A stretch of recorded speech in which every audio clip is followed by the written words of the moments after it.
Buenas tardes a todos. Muchas gracias por asistir en el marco de las cuartas jornadas de estudios del Valle de Lecrín. Y bueno, dar las gracias a Jorge, el párroco de Dúrcal, que es bastante apañado, ya lo digo de antemano. Y nada, voy a dar paso, antes que nada, al conferenciante, que se llama Isaac Palomino Ruiz. Me ha insistido en que diga que él es nacido en Granada, pero totalmente restaveño, ¿vale? Es decir, tiene un fuerte vínculo con el pueblo de Restábal, pero también con el Valle de Lecrín, en concreto.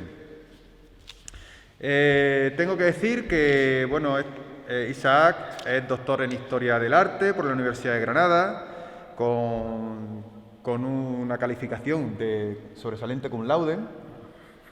Además, es especialista universitario en archivística, hizo la licenciatura, por supuesto, de Bellas Artes y pertenece al grupo de investigación UM 362 Corpus de retablos y portadas de Granada y su provincia. Bien, para no extenderme demasiado, voy a decir algunas cositas que, por ejemplo, fue monitor de actividades de visitas culturales. También colabora habitualmente en la revista Cuadernos de Arte de la Universidad de Granada. Y sobre la producción científica, aparte tiene ponencias, tiene coordinación de ciertos eventos y tal, pues nada, sobre todo me he dado cuenta que habla mucho de Restábal. Hay muchas cosas sobre Restábal, aparte del Valle de Lecrín. Por ejemplo, tenemos aquí uno que es arquitectura de retablos en los templos del Valle de Lecrín, de Granada. La tesis doctoral habla de Diego Antonio de Mora López. Y también sobre la iglesia parroquial de San Bautista de Nihuela. Por ejemplo, tengo aquí, es que quiero buscar uno de Restábal, precisamente. La devoción a la Virgen de la Angustia de Restábal. Una obra inédita de Jaime Folch, el Jesús Nazareno de Restábal, Granada, también. Es decir, él es un investigador que, como se suele hacer, no solo se dedica uno a las partes más generalistas, sino que buscamos, de alguna forma, nuestras raíces, nuestros orígenes. Y él da buena fe de ello con su trabajo. Y nada, vamos a ir hacia adelante, Isaac, y vamos directamente a la conferencia. ¿Te parece? Magnífico. Nada. Bueno. El de ahí, ese. Es mejor, ¿no? Vamos a intentar por aquí. Si se oye bien y si vemos que reverbera mucho, lo modificamos, ¿vale? Bueno, en cualquier momento me lo pueden decir, cambiamos el micro o lo que haga falta. Bueno, pues muy buenas tardes a todos, aunque algunos he tenido la oportunidad ya de saludarlos previamente. Dar las gracias en primer lugar a Carmelo por la presentación que ha hecho de mi persona. Efectivamente, hombre, uno intenta siempre acercarse a sus raíces, investigar un poquito más y dar a conocer, porque el gusto, incluso la funcionalidad de investigar sobre algún tema no se queda o no debe quedarse solo en el gusto propio particular de llevar a cabo esa investigación, sino que la gracia de todo ese trabajo está en compartirlo con los demás y que se pueda conocer. De hecho, él refería a las publicaciones que tengo sobre el pueblo de Restábal, de qué me sirve a mí conocer los datos de las cosas de mi pueblo si el resto del pueblo no lo conoce. Entonces, un poco es mi objetivo o el leitmotiv que a mí me lleva a hacer un poquito también todas estas cosas. Y, hombre, por supuesto, darle las gracias al CEVAL, que ha contado conmigo, con lo que yo pueda aportar sobre esta temática y que me invitó a participar en esta jornada sobre la religión y religiosidad en el Valle de Lecrín. Así que, bueno, poco a poco vamos a dar comienzo a esta charla, que, bueno, voy a intentar hacer un pequeño repaso, un pequeño paseo para contextualizar también lo que ha dado de sí la producción de imágenes en nuestra comarca a lo largo de la Edad Moderna. Es decir, hablamos de siglo XVI, XVII y XVIII. Básicamente, y hablando un poco en nuestro idioma del pueblo de día a día, vamos a ver santos que tenemos en el Valle del Lecrín que se han producido a lo largo de estos siglos. Voy a intentar también mostrar algunas imágenes que son poco conocidas, ¿vale? Lo mismo algunos de los que están aquí presentes pues me pueden decir, bueno, si sale San Blas, por ejemplo, pero a lo mejor me dicen, es que has puesto la Virgen de la Angustia y no está la de Nihuela, pero es que la conocemos más también. Entonces, pues bueno, hay que aprovechar estos eventos para dar a conocer un poquito lo que tenemos mucho más oculto. Pues hay que contextualizar un poquito el nacimiento de la imagen o la llegada de las imágenes a nuestro territorio, porque hay que tener en cuenta que Granada en general tiene unas particularidades históricas muy propias a raíz de su conquista por las tropas cristianas en el año 1492. Es decir, aquí la práctica y la institución de la religión cristiana llega durante esta época mucho más tarde, es el último bastión de todos los territorios hispanos que se acogen a la religión cristiana. Por tanto, la producción de imágenes también va a ser mucho más posterior. Bueno, pues vamos a empezar hablando y refiriendo a esas imágenes que traen los Reyes Católicos, precisamente con una de las imágenes más conocidas para todos los que estamos aquí, que es la Virgen de las Angustias de Granada. Ven ustedes ese cuadro, precisamente con ese cuadro que tenemos aquí, es con el que comienza la devoción a la Virgen de las Angustias en Granada, el que trae la reina Isabel la Católica, y a raíz de ese cuadro se le comienza a dar culto a esa imagen. Posteriormente ya vendrá la imagen en bulto, la escultura. Pero junto con esas imágenes comienzan a venir también las nuevas esculturas, la Virgen de la Antigua, primera patrona de la ciudad, o esta imagen de Cristo crucificado que ven ustedes aquí, que era propia y particular del primer arzobispo de Granada, del confesor de la reina Isabel la Católica, Fray Hernando de Talavera, cuyo escudo vemos abajo, y que sin duda comienza a tener o a ser las primeras imágenes de escultura, de bulto, que se le da culto en Granada y estos nuevos territorios cristianos. ¿Por qué la importancia de Fray Hernando de Talavera? Pues porque bajo el mandato de este señor, en el año 1501, se instauran o se erigen, se constituyen las primeras parroquias de todo el reino de Granada. Entre ellas, las parroquias del Valle del Lecrín, con sus tres primeras iglesias principales o matrices, como son Padul, Béznar y Restábal, tres iglesias bajo el nombre de Santa María la Mayor, que tendrán una serie de iglesias menores que engloban o concurren al resto de los pueblos de la comarca y que luego posteriormente se irán independizando, algunas incluso a los pocos años, para ir teniendo independencia o fuerza particular como parroquias. Será a partir de esta fundación cuando comiencen a llegar al Valle del Lecrín las primeras imágenes, las primeras dotaciones. Pero hay que tener en cuenta que todas esas primeras dotaciones, esos primeros elementos para el culto que llegan a nuestra iglesia a principios del siglo XVI, se van a ver un poquito truncadas por ciertos hechos bélicos, como en 1568 se producen a lo largo de la rebelión de la Alpujarra ciertos asaltos a algunas iglesias y se pierde parte del patrimonio. Por tanto, tenemos que reponer de nuevo toda esa imaginería, todas esas esculturas que se han venido a dar culto en la iglesia del Valle del Lecrín. Y coincide históricamente con una época bastante proclive al culto a las imágenes, al culto a los santos. Tengamos en cuenta que en el año 1563 se cierra el Concilio de Trento. En el Concilio de Trento se promueve bastante también el culto a las reliquias, el culto a los santos. Estamos en una época contrarreformista, es decir, contra la reforma que se apuesta en contra del culto a los santos. La Iglesia católica va a promover precisamente lo contrario, el culto a los santos, el culto a la reliquia, que en Granada tendrá una repercusión importantísima a finales del siglo XVI con los hallazgos de las reliquias del Sacro Monte, en el Cerro de Valparaíso. Y a raíz de ahí tendremos precisamente el culto al actual patrón de Granada, San Cecilio. Vemos como ya se van mezclando la figura del santo con la imagen en sí de la reliquia, y hablando de ese hecho importante como fue la la sublevación de las Alpujarras, que tuvo bastantes episodios bélicos en el Valle de Lecrín y que trajo también consigo alguna devoción que otra.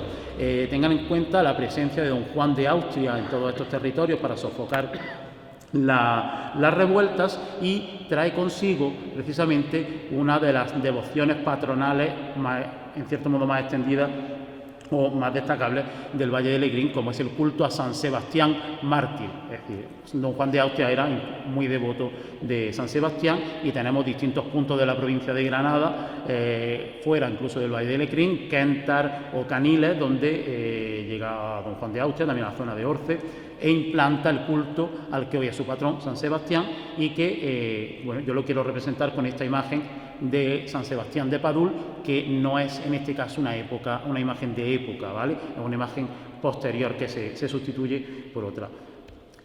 Otra de las devociones que van a llegar y que se van a representar en escultura, que van a acampar un poco a su ancha a lo largo de nuestro territorio del Valle de Lecrín, son los cultos a San Sebastián, a San Antón y a San Roque.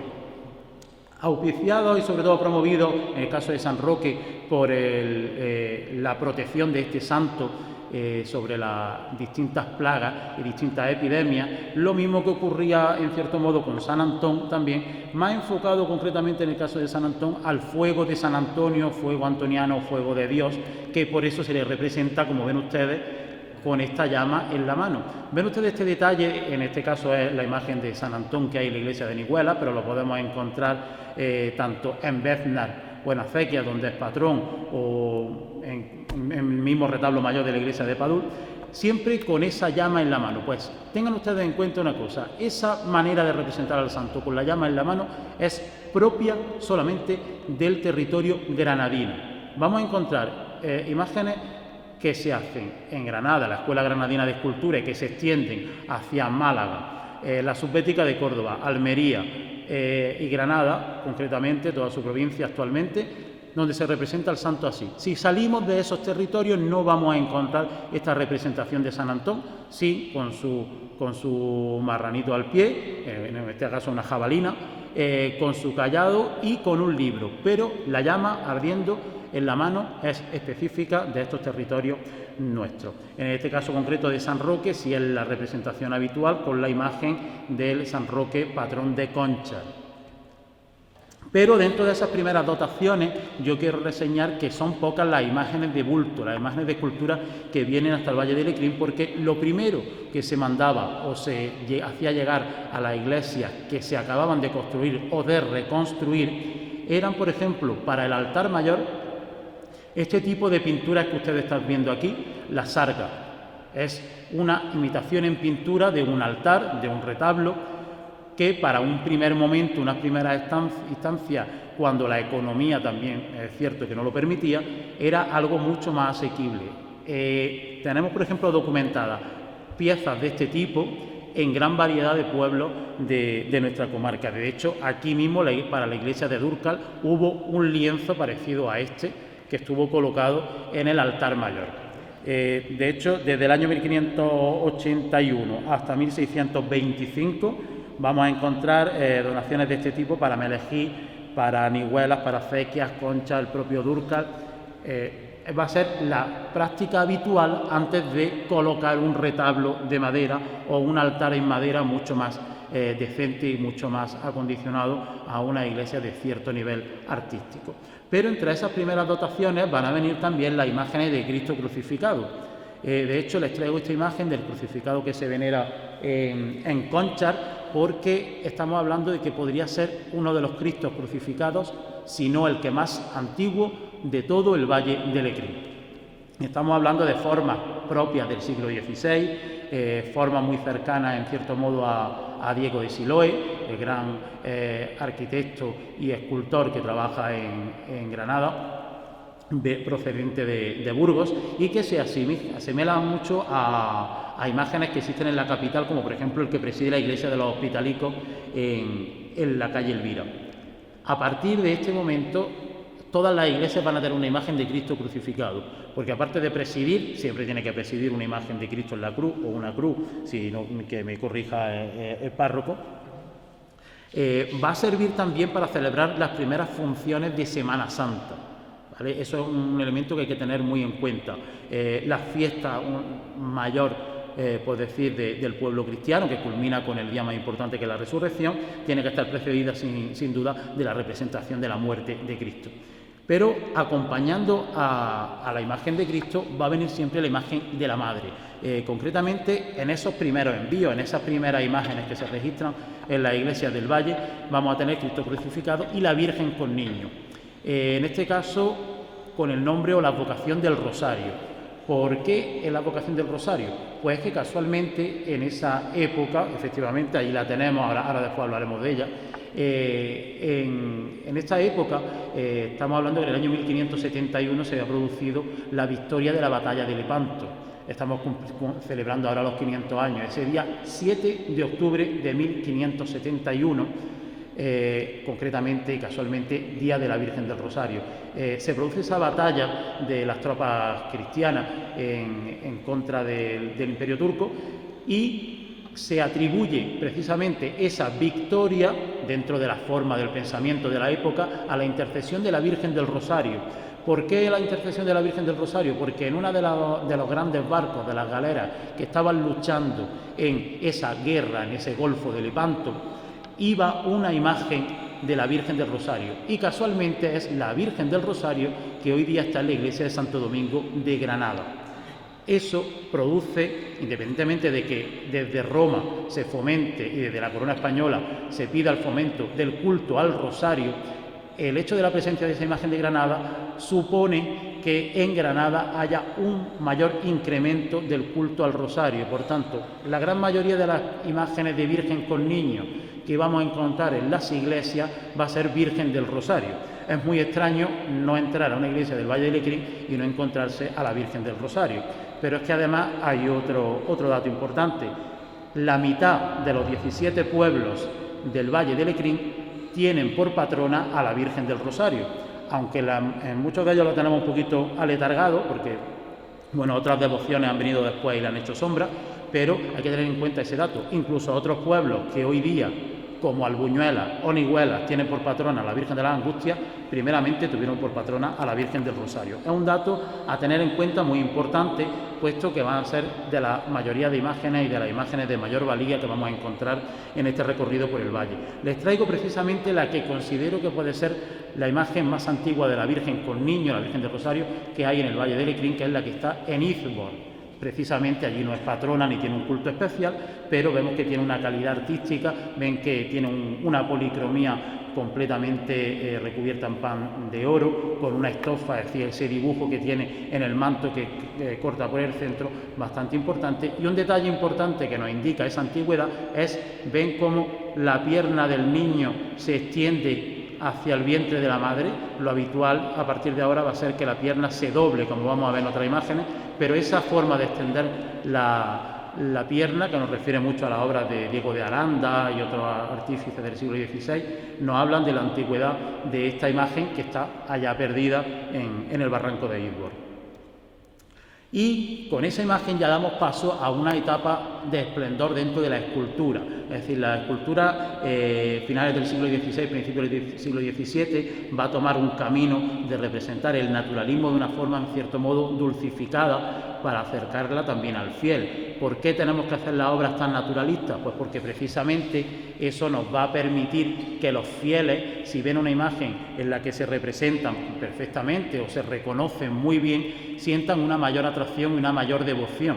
Es decir, si encontramos una imagen, encontramos un santo que en nada tiene que ver con nosotros mismos, nos vamos a encontrar ese paralelismo para poder dirigirnos hacia la imagen con esa confianza que merece el hecho de ponernos en contacto con la divinidad en sí, porque no olvidemos que las imágenes son referentes, son representaciones, son el medio, digamos, visual que nos permite extraponer o llevar a cabo la oración directamente con la Virgen, con el Santo o con Cristo, que físicamente no se encuentra lógicamente en la imagen, sino que son una representación plástica o un simple referente. Pues bueno, dentro de ese naturalismo escultórico vamos a tener ya figuras de primer nivel de escultores de primer nivel en la escuela granadina, de los cuales tenemos imágenes en el Valle del Lecrín. Por ejemplo, Pablo de Rojas, que es el creador de la Escuela Granadina de Escultura, de este artista vamos a encontrar distintas imágenes en nuestra comarca y que posiblemente sean de esas primeras imágenes que vienen a muchos de los templos. Tengan en cuenta que si la iglesia se comienza a reconstruir a partir de 1570, 60 y tantos, 70, largo, incluso 80, o algunas como la de Conchar, que se construye ya para el año 1603, las primeras imágenes que se encarguen para poblar estas nuevas iglesias ya sean de estos artistas que son los que están trabajando en Granada en ese momento.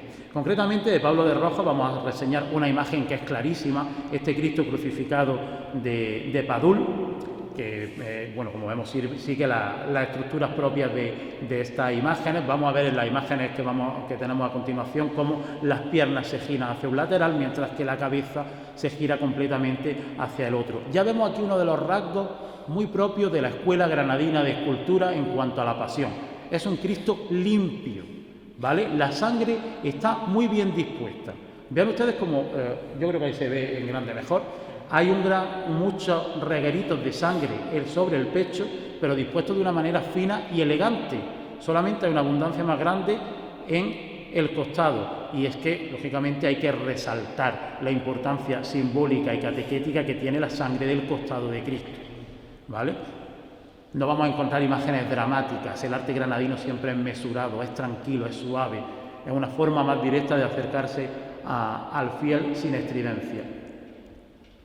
Pero encontramos imágenes en lugares más recónditos, donde ya aparece Cristo expirante, con la misma composición, con la misma limpieza de formas, y es este crucificado de la iglesia de Melejís, este Cristo expirante, también atribuido a Pablo de Rojas. Ven ustedes la disposición de la sangre, vean la forma en que se representa el rostro, esa perfección, esa expresión.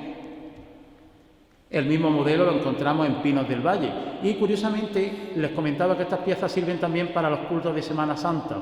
Ya desde este momento se llevaba a cabo la procesión del Santo Entierro, porque muchas de estas imágenes eran articuladas, por tanto se le movían sus brazos y se hacía la representación del descendimiento de la cruz previo a la procesión del Santo Entierro. Y este Cristo que están viendo en pantalla es ejemplo de ello, porque hasta hace unos años era un Cristo articulado, se le movían sus brazos y se colocaba, como ven en esta foto, en el interior de la urna del Santo Sepulcro. A este mismo tipo de imágenes viene a corresponder, y a esta época, el crucificado que tenemos aquí en la iglesia de Dúrcal, casi a los pies de la iglesia. Como les decía, el otro modelo que va a llegar siempre a la iglesia va a ser la Virgen con Niño. En este caso volvemos al tema de la Virgen del Rosario.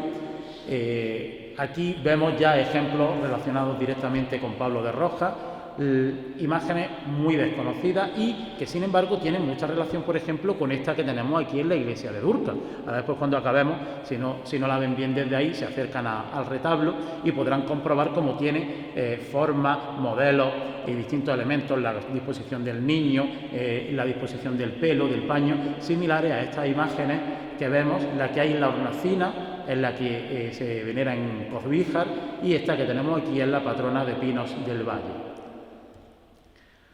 No podemos dejar pasar por alto una imagen que ha sido muy transformada a lo largo de los años y que responde directamente a la forma de trabajar de Pablo de Rojas, y que es la Virgen del Rosario de Saleres. Concretamente, esta imagen representa lo que se hizo con muchas imágenes a lo largo del siglo X, finales del siglo XVII y el siglo XVIII, mutilar las imágenes, cortarle los salientes, es decir, las rodillas, incluso amputarle los brazos y ponérselos móviles para poder vestirlas al gusto de la época. Los seguidores, o uno de los seguidores más directos de Pablo de Rojas, de Bernabé de Gaviria, de él también vamos a encontrar posibles imágenes en el Valle de Lecrín, como este espectacular crucificado expirante de la iglesia de Murchas. Vamos un poquito rapidito porque no andamos muy bien de tiempo. O esta impresionante imagen de poco más de 1 metro, que es la Virgen del Rosario de Acequias, una de las obras más exquisitas de este momento que vamos a encontrar en en la comarca del Valle de Lecrín. Es el mismo modelo de Virgen del Rosario, de Virgen con Niño, como hemos visto antes, pero es que estamos hablando de que es discípulo del anterior escultor, ¿vale?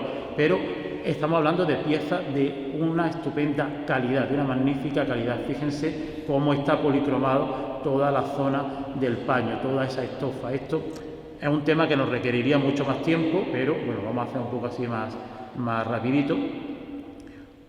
Otra de las imágenes que merece la pena exponer y que es bastante desconocida es esta imagen de la Virgen del Rosario, patrona de Restábal. En concreto, no se trata de una imagen que se hiciese ex profeso para el Valle de Lecrín, porque, bueno, por si alguien no lo sabe, la iglesia de Restábal ardió en el año 1965 de unas circunstancias extrañas y se perdieron casi todas las imágenes menos un crucificado. En este caso, la Virgen del Rosario se sustituye por esta pieza. No sabemos exactamente su procedencia, sabemos que viene de Granada, pero que sin embargo supera en calidad a la imagen que teníamos anteriormente y que casualmente se encuadra dentro de los modelos del resto de vírgenes del Rosario que hay en la comarca del Valle de Lecrín. No podemos dejar pasar por alto una representación muy habitual de estas imágenes que estamos mencionando en estos principios del siglo XVII, como es Santa Ana. Santa Ana es una imagen, una devoción muy popular, muy extendida en esta época, que vamos a encontrar en muchísimas parroquias del Valle de Lecrín. Su relación con el tema de la epidemia es mucho más posterior, del siglo XIX.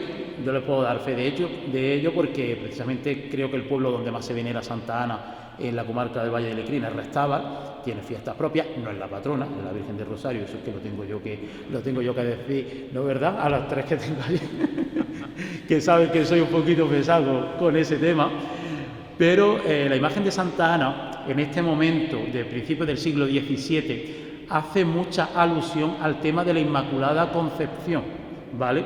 Hasta este momento no se había conseguido representar a la Purísima como hoy la conocemos, ¿vale? Ese momento en que María se concibe en el vientre de Santa Ana, y ya en esta época sí se le empieza a dar forma a la Purísima Concepción, como la vemos aquí en el altar mayor con sus manos unidas, pero hasta entonces la imagen de Santa Ana, triple, con esas tres figuras, la Virgen, el Niño y Santa Ana, esa genealogía de la familia de la Virgen, era una de las representaciones de esa idea que todavía no era dogma de la Inmaculada Concepción. Estos modelos de Bernabé de Gaviria corresponden, esta de aquí, que está más clarita, a Padul, y esta que está un poquito más oscura, en vestida de marrón, a Pinos del Valle. Ahora veremos la de aquí de Durcas también más adelante.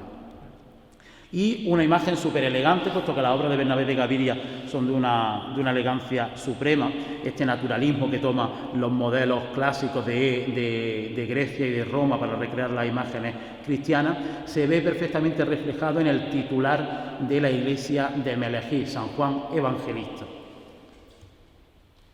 Y una imagen que bien podemos afirmar con toda rotundidad que es una obra de Bernabé de Gaviria es este San Sebastián de Pinos del Valle, titular de la iglesia del Barrio Alto o ermita del Barrio Alto.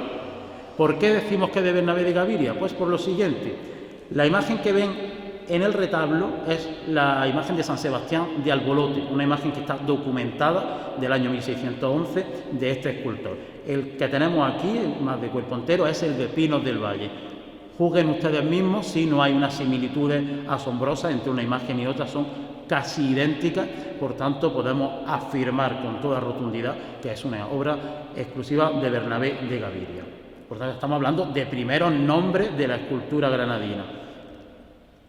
Y curiosamente en esta época encontramos una imagen que pasa muy desapercibida, de hecho no está ni expuesta al culto, está en la sacristía de la iglesia de Murchas, esta Piedad o Virgen de las Angustias, una interpretación bastante libre del tema de la Virgen de las Angustias, que, bueno, no sabemos si efectivamente se hace en Granada o tiene alguna ascendencia castellana, pero hay que incluirla como una pieza que está dentro del repertorio o del patrimonio del Valle de Lecrín.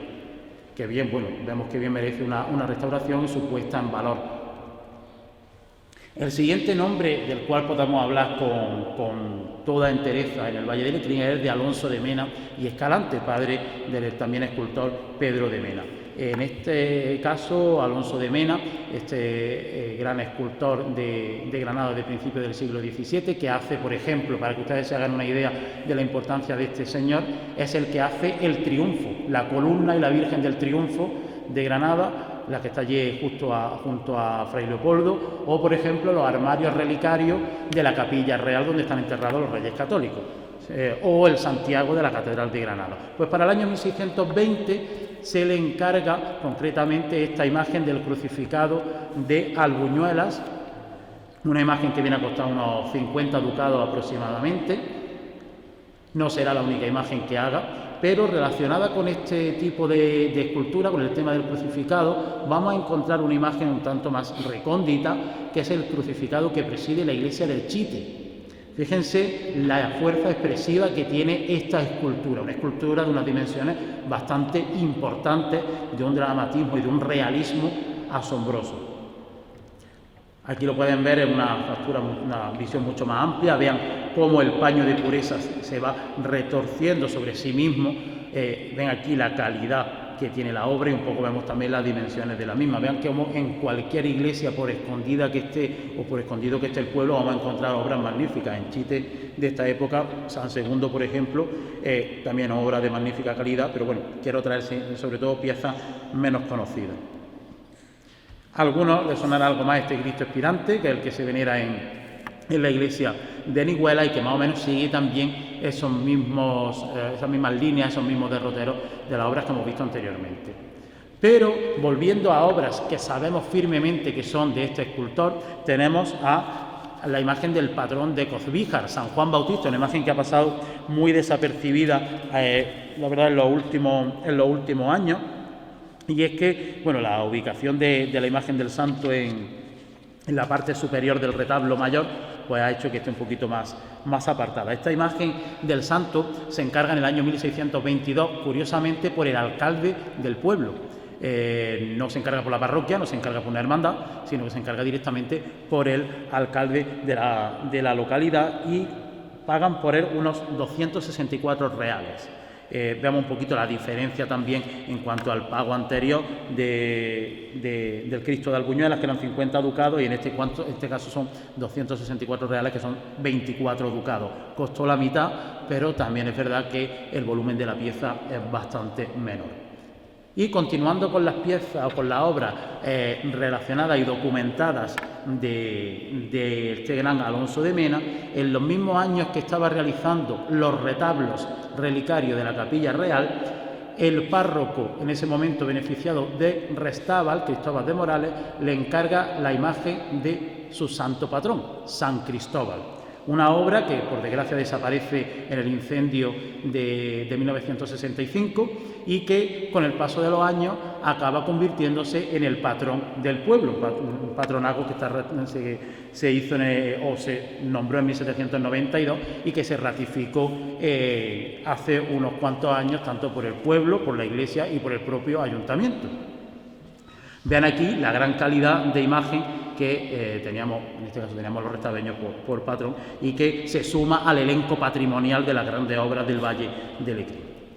Pero nos volvemos a los pueblos recónditos. Izbor tiene esta pieza, tampoco es original, realizada para allí, este busto relicario, porque ese hueco que tiene en el centro era para alojar precisamente una reliquia de San Pablo, que es este santo que está aquí representado y que sigue los modelos de Alonso de Mena a la perfección. Igualmente, Santiago, de la parroquia de Saleres, sigue los mismos modelos. O esta imagen muy curiosa de San Miguel de la iglesia de Murchas. Es una imagen secundaria dentro del templo, pero que, como conocemos el contrato que hace Alonso de Mena para Guadix con otra imagen de San Miguel, podemos hacer la comparativa de esa imagen con esta y vemos firmemente cómo se trata de una obra de Alonso de Mena o muy directamente de su taller. O esta impresionante imagen también de San Juan Bautista, Evangelista, de Beznar, Son tantísimas las piezas buenas y de gran ejecución que tenemos en el Valle de Lecrín, que es que cuesta trabajo detenerse en poco tiempo. O, por ejemplo, Santa Ana, que la tenemos allí en este retablo de Dúrcal, una obra también muy, muy cercana a Alonso de Mena, sobre todo por esta forma de realizar la Virgen y el Niño, son un poco lo que nos delata la ejecución de esta obra de la mano del gran escultor granadino Alonso de Mena. Y no podía faltar la imagen de San Blas. Entre otras cosas, porque bueno, es verdad que nos hemos quedado un poquito a medias de hacer una pequeña investigación antes de que se lo llevaran a restaurar. Nos pilló por medio la pandemia, ¿no es verdad, Paco? Que lo teníamos ahí a medias. Pues cuando pudimos ver un poco la imagen por dentro, llegamos a la conclusión de que estamos hablando de una pieza del principio del siglo XVII, y que lógicamente el estudio que lleva parejo la restauración del santo pues podrá revelar muchos más datos, y por fin pues lo mismo incluso se puede saber perfectamente de qué época es la imagen de San Blas. Pero tanto el rostro como el cuerpo, que se encuentra cubierto por las vestiduras, nos remite muy directamente a esa época. Y es que en esa época hay varias imágenes de San Blas en el Valle de Lecrín, como por ejemplo este que hay aquí de Murchas, que digamos es un poco el que más se asemeja sobre todo en tema de ropaje y tal, a la imagen del San Blas de Dúrcal. Hay San Blas en Saleres, hay en Albuñuela, hay en distintos sitios. Y llegamos de esta manera a la segunda mitad del siglo XVII, donde ya el barroco en su forma, en su expresión, alcanza su plenitud. Y de hecho son muestras, por ejemplo, el fondo que vemos es de un retablo barroco. Eso nos dará otro día para hablar otro momento de los grandes retablos que tiene el Valle de Lecrín.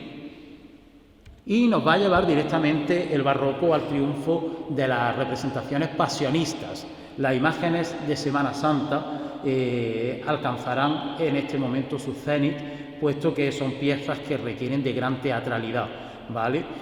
Aunque no podemos pasar por alto otras piezas que no sean de Semana Santa, como por ejemplo Santa Lucía de Nihuela, que bien se puede relacionar con Pedro de Mena, hijo del escultor anterior, pero vamos a pasar directamente a uno de los grandes grupos que hay en el Valle de Lecrín en cuanto a las imágenes, que son las representaciones de Jesús Nazareno, de Jesús con la cruz a cuestas.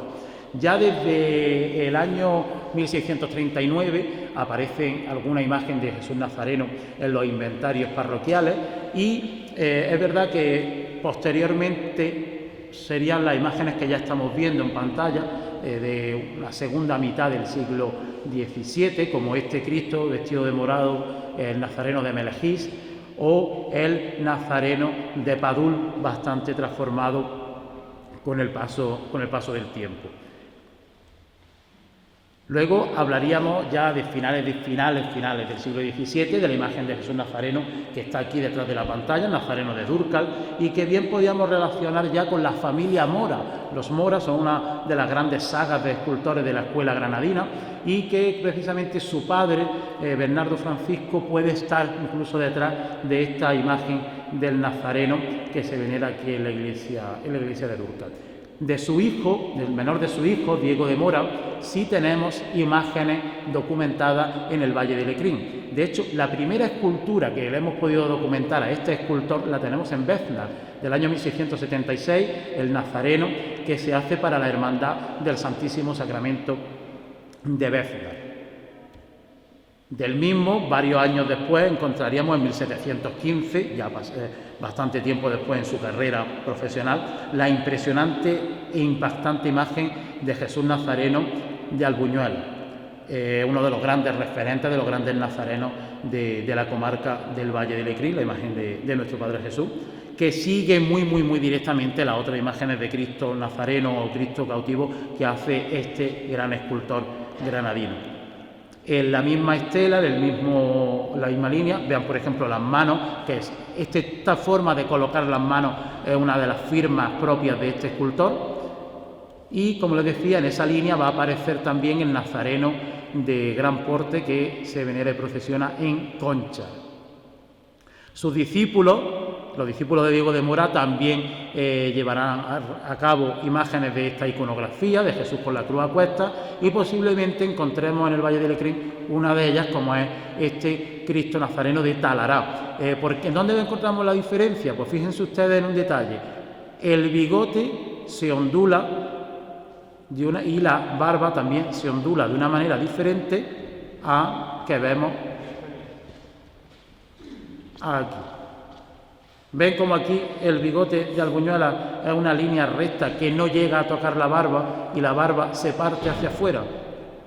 Sin embargo, aquí vemos cómo ya la barba se dispone hacia abajo y el bigotito se ondula. Son pequeños matices, pequeños detalles, ¿vale?, que hacen que la imagen sea mucho más naturalista y mucho más cercana al fiel, pero que van cambiando de un maestro a otro. De la misma estética en la imagen de la Virgen de los Dolores de Berna, del año 1695, también encargada por la Hermandad del Santísimo. Ven cómo las hermandades son grandes patrocinadores de imágenes y que hasta hace poco tiempo pues vestía de esta forma, que era la estética habitual de las Dolorosas.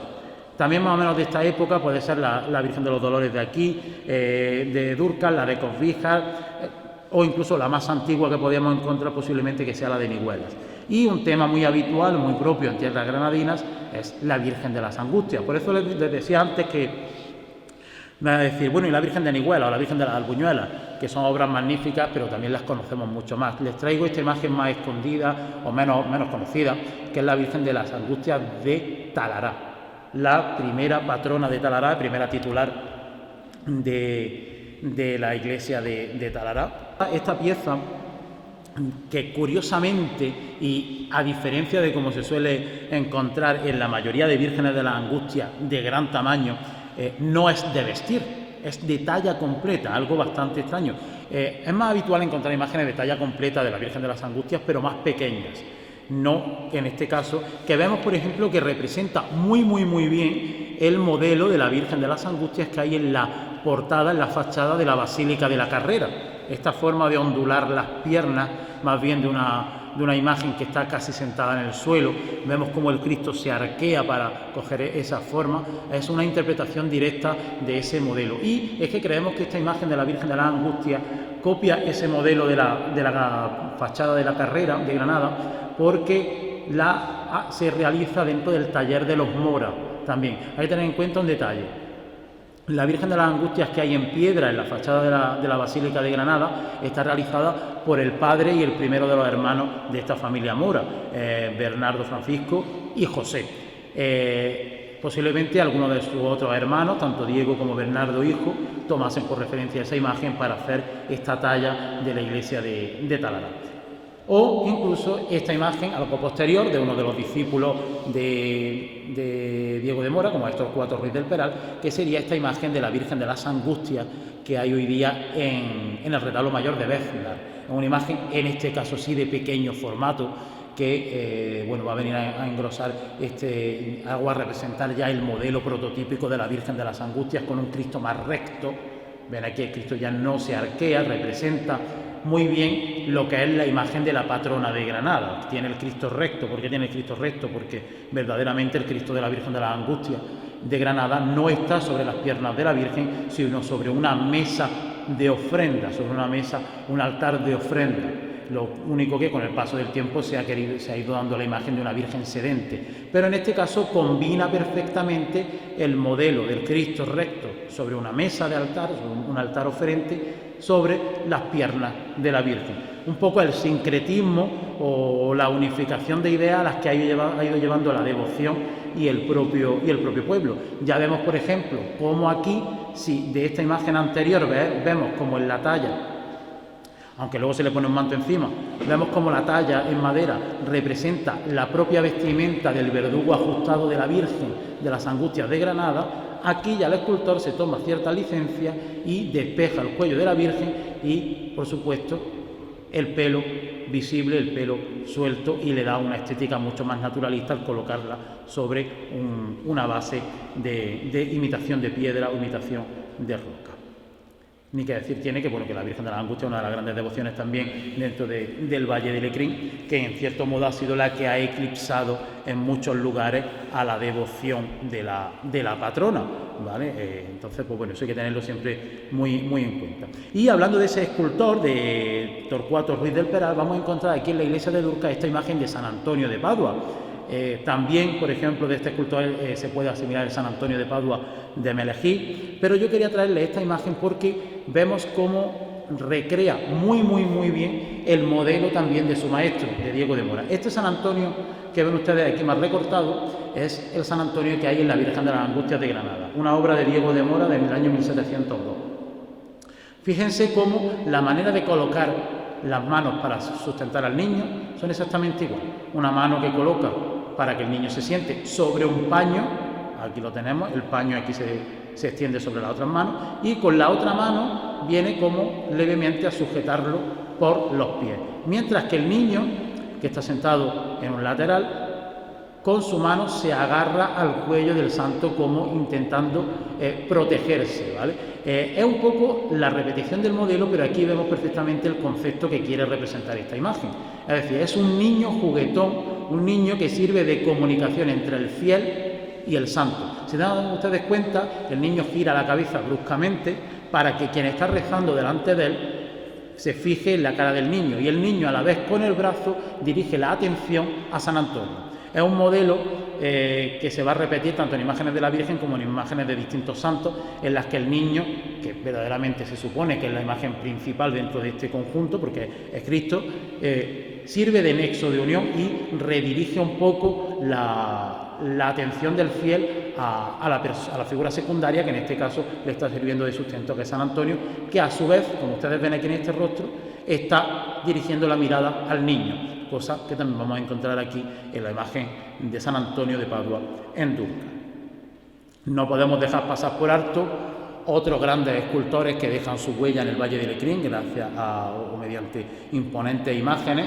Esta obra de José Risueño, de principios del siglo XVIII, de San Juan Bautista de Niguelas, una de las grandes obras de la escultura en el Valle de Lecrín. Vean como, por ejemplo, aquí vemos la marca, el sello de este gran escultor en la forma de trabajar estos paños rojos, suaves, ampulosos, grandes, que nos recuerdan mucho el trabajo suave, el modelado en barro.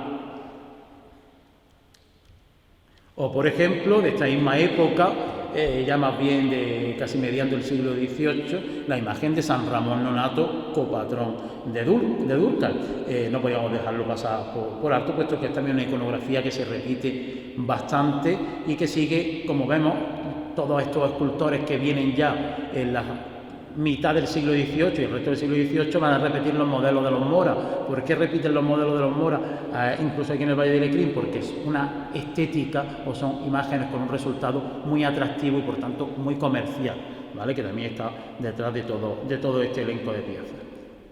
También de aquí de Durcal, en el interior de las dependencias de la parroquia, se conserva esta gran imagen, no por el tamaño, sino por su valía artística y por su belleza, de la Inmaculada Concepción. Estamos en el siglo XVIII ante una obra de Agustín de Vera Moreno, otro de los discípulos de Diego de Mora, de esos grandes escultores que van a copar la imaginería del siglo XVIII. Yo sé que alguna gente de aquí, por ejemplo, conoce a la Virgen de la Aurora de Otura. Estamos hablando del mismo escultor, estamos hablando de grandes imágenes.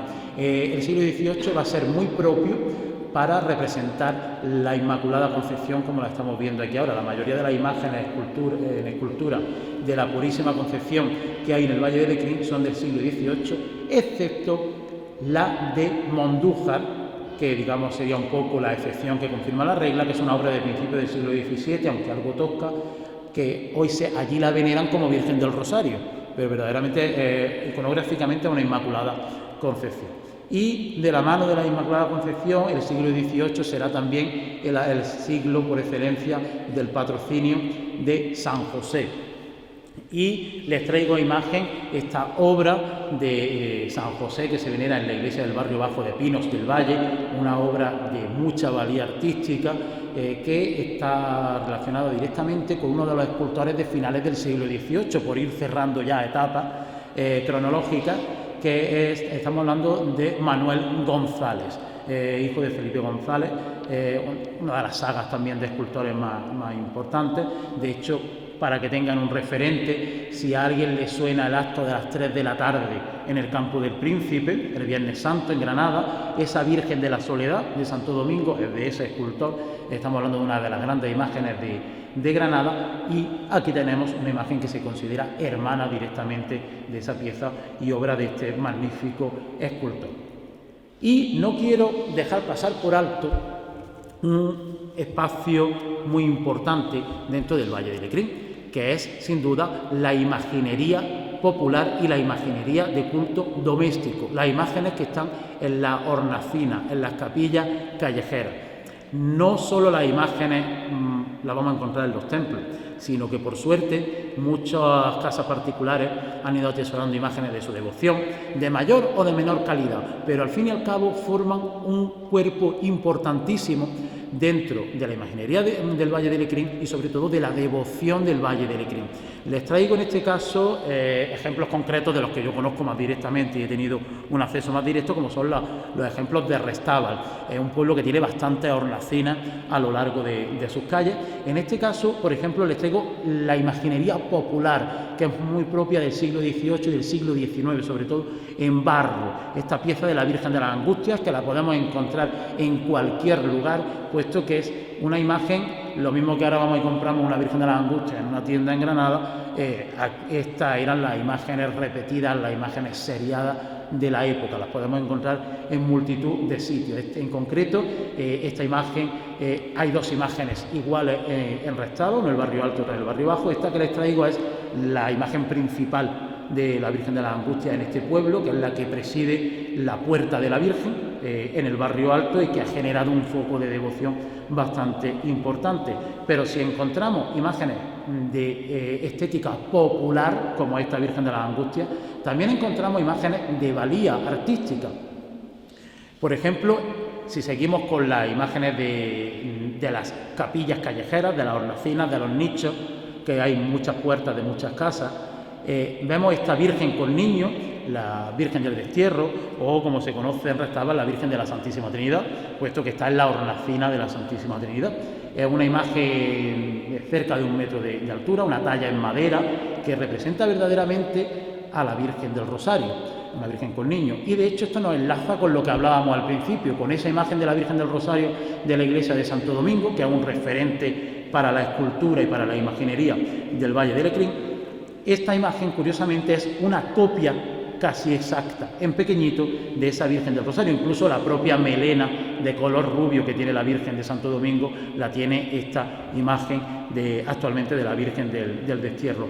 Y en contrapartida, y para cerrar este recorrido, vamos a hablar de la imagen particular, privada, completamente privada, porque se encuentra en el interior de las casas, no se muestra al exterior ninguna hornacina, que es este pequeño San José con el niño de la mano, propiedad privada de una familia de Restábal, y que sin duda recrea el modelo de Torcuato Ruiz del Peral, posiblemente algo posterior, pero dentro del siglo XVIII. Estamos hablando de una imagen que puede tener unos 40 centímetros, de 40 a 50 centímetros de alto, y que es una auténtica maravilla, y que no podemos olvidar que también las piezas privadas, las piezas particulares, forman parte del gran elenco patrimonial que supone la imaginería, la escultura, los santos del Valle de Lecrín, que por suerte les puedo decir con mucha firmeza que esta comarca tiene la suerte de contar con una cantidad imponente, una cantidad enorme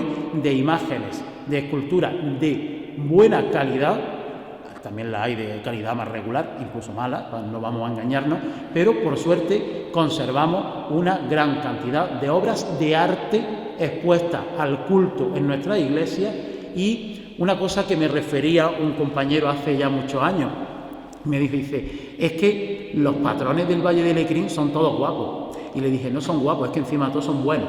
Tenemos la suerte de tener imágenes patronales de una fantástica calidad, o sea, sacamos a la calle imágenes de muy buena calidad, y eso hay que tenerlo muy en cuenta a la hora de la conservación. Porque muchas veces decimos, es que ahora van a restaurar el santo y lo que cuesta. Pues es que estamos hablando de que no es solo conservar el patrimonio, propiedad al fin y al cabo de todos, propiedad de nuestra fe, pero es que tengamos en cuenta una cosa, todas estas imágenes que hemos visto aquí también han sido las que han mirado nuestros padres, nuestros abuelos, nuestros antecedentes y verdaderamente son uno de los puntos de conexión directa con toda la historia de nuestro pueblo. Verdaderamente las imágenes, los santos nos están atesorando y nos están contando en cierto modo la historia del Valle de Lecrín. Por mi parte, agradecer su asistencia y su paciencia y su atención, por supuesto. Y, en fin, si alguien tiene algún tipo de pregunta o algo, yo por mi parte doy por cerrada esta tarde este pequeño repasito por la imaginería de la Edad Moderna en los templos de nuestra comarca. Muchas gracias.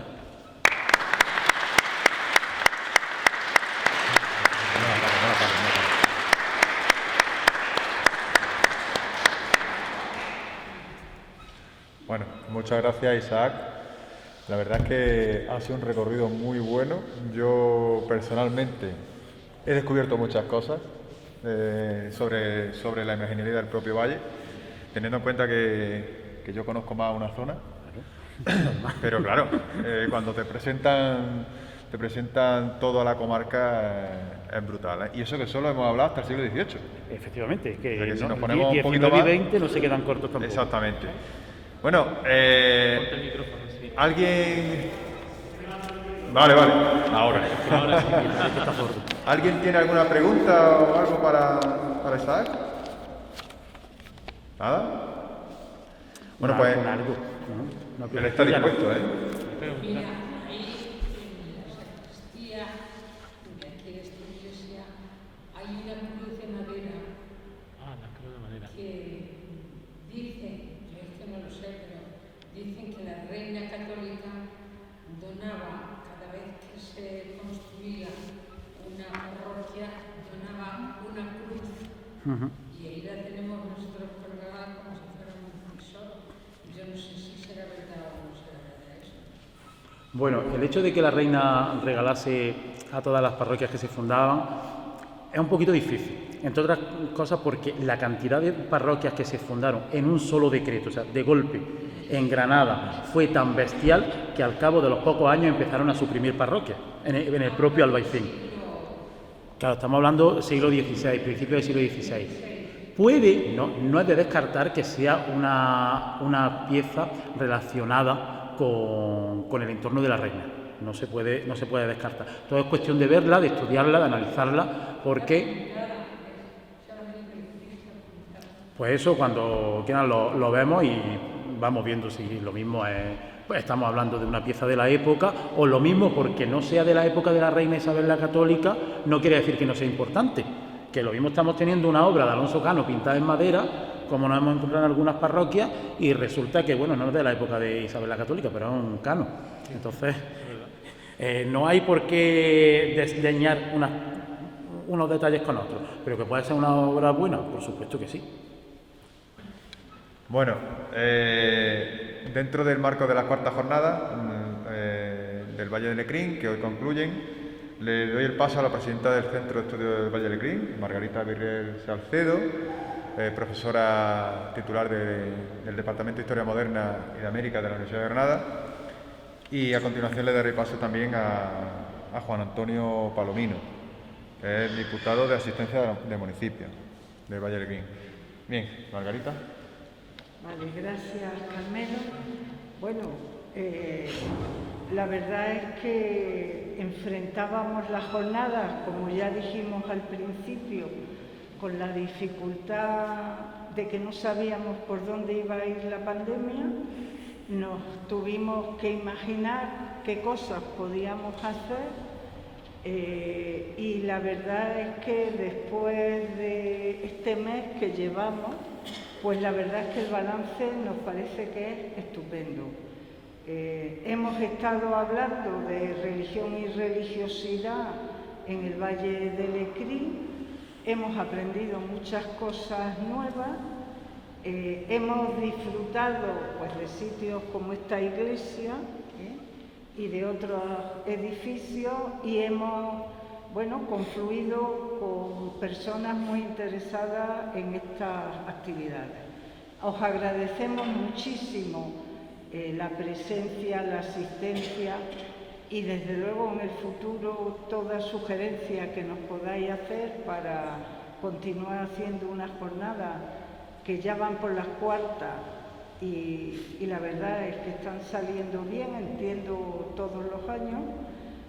Y poco más, agradecer a las personas que han organizado estas cuartas jornadas, María José Ortega Chinchilla y Carmelo García Campo, y todo su trabajo, el trabajo y la colaboración de las personas que han ayudado a buen fin, tanto el diputado que está aquí con nosotros constantemente, por supuesto, el señor párroco que está aquí hoy también, la mancomunidad, los alcaldes y alcaldesas de los diversos pueblos y bueno, al principio dije que vamos a gozar de la jornada, yo he gozado la jornada y desde luego hoy también, porque he aprendido lo más grande.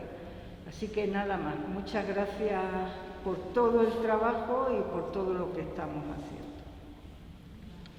Gracias, Margarita. Y a continuación le doy paso a Juan Antonio Palomino. Buenas tardes. La verdad es que para mí es un placer doble, triple, todo lo que se pueda decir, ¿no? Venir a clausurar, estuve presente en la inauguración también de esta jornada en el PADUR. El micrófono. Bueno, también me voy a quedar esto ahí amplito. Tenemos las dos vacunas. Bien, que para mí es un doble y triple placer estar aquí en la clausura de esta jornada y lo que significa para nuestra comarca. En primer lugar, darle las gracias a la Asociación de Estudios Históricos del Valle de Lecrín y la Alpujarra y a su presidenta, a su secretario que está aquí entre nosotros, de esta labor que hacen tan importante, porque importante es poner en valor la riqueza de un territorio. Lo que ha hecho hoy aquí el ponente, que los distintos ponentes han estado haciendo, lo que ha hecho aquí Isaac Palomino, poner en valor la riqueza escultórica de todas nuestras iglesias, de toda la imaginería que a lo largo de la historia se ha estado acumulando por parte del clero, por parte de los particulares, sabiendo el esfuerzo que normalmente hace la población a través de las encuestas que se realizan desde la Iglesia de aportar riqueza. Es una acumulación de riqueza a través históricamente a través de los siglos, es una acumulación de riqueza cultural que se ha ido acumulando a través de nuestra religión, base que hemos tenido, y ese valor y esos estudios que están haciendo hijos de nuestro pueblo, hijos de nuestros pueblos, estudiantes que ponen en valor todo eso que teníamos, que lo hemos estado viendo, vemos las distintas esculturas o distintas pinturas que tenemos en nuestro entorno, pero poner en valor histórico a través de los tiempos, eso es riqueza patrimonial que se puede traducir en riqueza turística, en recursos económicos que la Iglesia Católica ha venido acumulando a través del tiempo, y es un valor activo que se ha perdurado y ahora se pone en valor. Por lo tanto, ese esfuerzo que está haciendo la asociación, y a través de la asociación todos nuestros estudiantes, toda nuestra gente, que bueno, pues son riquezas que al final va a repercutir en riqueza y bienestar para este territorio que es el Valle de Lecrín y la Alpujarra. Por lo tanto, desde la parte a mí que me corresponde de la Diputación de Granada, que que van a tener siempre nuestro apoyo económico y de recursos para que estas iniciativas sigan en acción, y por lo tanto poner el foco en el Valle de Lecrín y la Alpujarra para que sigamos prosperando y traigamos más bienestar a nuestro entorno. Darle las gracias a los dos organizadores de esta cuarta jornada y animar que las quintas están ahí y que entre todos pues vamos a poner valor, que había un lazo por el tema de la pandemia, pero con la responsabilidad que está demostrando la población española y la población del Valle de Lecrín, esa responsabilidad nos va a hacer superar este bache que hemos tenido de pandemia y vamos a salir con más fuerza y poner el Valle de Lecrín, ponerlo con estos trabajos cada día más en el mapa. Animar a todos y bueno, esta conferencia pues bueno, ha sido muy grata escuchar a Isaac, escuchar estos conocimientos que ha atesorado a través de muchos años de estudio, gracias a la asociación que lo ha permitido exponerlo una vez más y es muy grato escuchar sus conocimientos. Nada, animados y a seguir, ¿de acuerdo? Venga, gracias. Muchas gracias, Juan Antonio. Y bueno, ya para concluir, pues animar, primero dar las gracias a todos los asistentes, tanto hoy como los días pasados, a estas cuartas jornadas. Decir que ha estado bastante bien, está feo que lo diga uno, pero es así, es decir, la cosa está bastante bien. Emplazarles ya a la quinta jornada del Valle de Lecrín, que próximamente, bueno, cuando ya se sepan las fechas, se irán comunicando. Y también decir que el CEVAL, el Centro de Estudios Históricos del Valle de Lecrín y la Alpujarra, pues está trabajando en otros congresos, en otras jornadas. Y, por ejemplo, cito una de las próximas, que sería la de ganarse la vida, el trabajo de las mujeres a lo largo de los siglos, para el próximo 2022. Y en otra que participa también, que sería el hábitat excavado y paisaje cultural, coloquio internacional, memoria de los desiertos, también para el año 2022. Ya les adelanto que son bastante interesantes y que si quieren ir estén atentos a la página web del CEVAL y a todas las noticias que vayan saliendo.